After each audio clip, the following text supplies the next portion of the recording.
So here I'm talking about some of the aspects related to how these various, what are the various elements that can be actually controlled and improved using smarter buildings. You can have service management, data center infrastructure management, space and facilities management, operations management, environment sustainability and carbon emissions management, as well as real estate portfolio management.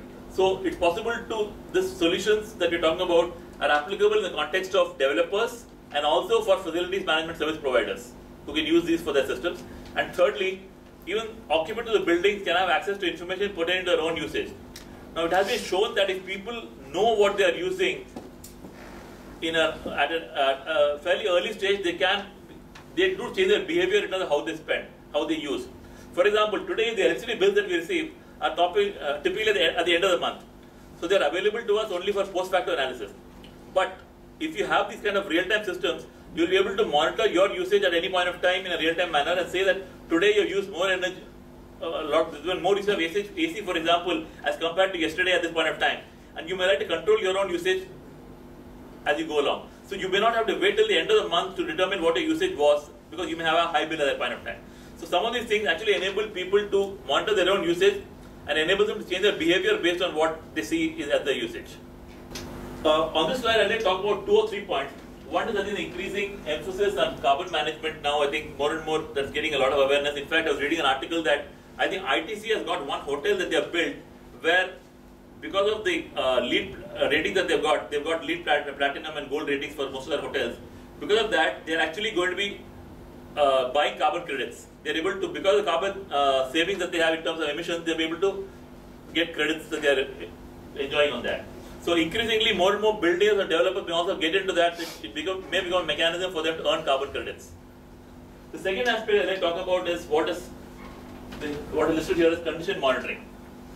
See, today, most of the way we look at our assets, whether it be the water pipeline assets, or tanks, or even the assets in our houses, it's mostly in terms of preventive maintenance. So we typically say that if you have an air conditioner, we look at a preventive maintenance schedule, or say that if you take an annual maintenance contract, every 3 months, every 4 months, it goes in for preventive maintenance. Now that is fine up to a certain level.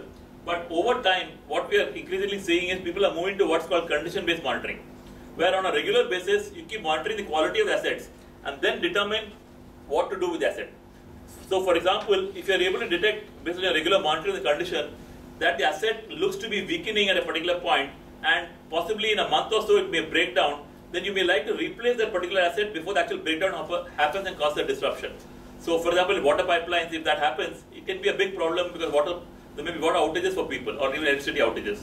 So if you're able to take that action proactively, then you can replace the asset or get it repaired and prevent a disruption or an outage from occurring.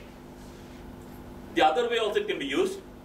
For example, if you find that the quality of an asset based on regular condition monitoring is quite good, you may like to defer the actual maintenance because it may not warrant it. So in preventive maintenance, it gets maintained every 3 months, every 4 months. Whereas in a condition-based monitoring, you can look at the asset quality, how it is, and then decide how to look at the schedule for maintaining again. So on the one side, you can use it to prevent disruptions and outages. And on the other side, you can use it to also cut down costs by looking at the quality and then deciding to actually defer a maintenance for the particular asset.